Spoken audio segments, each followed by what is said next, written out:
We are going to put Hello Kitty inside the magic box. And now we are going to cut Hello Kitty in 3 parts. It may take a bag of tricks for toy makers to survive the global downturn. Hopla, Hello Kitty come out. This is Zhang Xueref.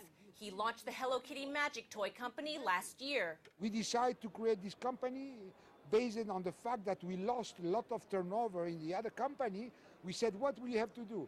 We are going to close. No, we take the situation in hand and we go against this crisis.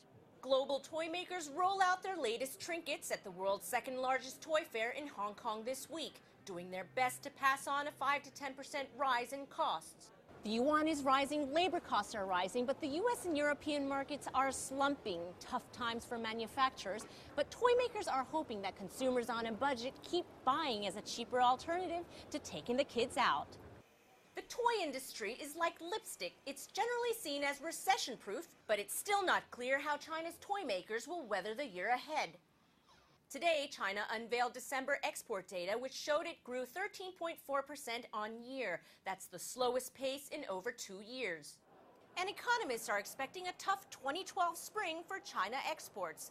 Frederick Newman, HSBC economist, says toy makers may have it harder. Sure. However, there are other sectors that are not highly impacted by that, and that includes high-tech, for example. So we actually think exports will continue to do quite well. Even within exports, there are some industries that will suffer disproportionately because of higher labor costs. To cope with rising labor costs, some toy makers are moving away from China's more expensive coastal cities to inland provinces. But that's not an option for many of them, says T.S. Wang, chairman of Hong Kong's Toy Advisory Board. The toy industry is now enjoying just-in-time supply, quality supply. So if we move away from this network, just imagine the chaos that you will face. But a protest at the toy fair calling for higher wages in China is an indication of what's to come. And it's not all fun and games. Jane Lan-hee Lee, Reuters.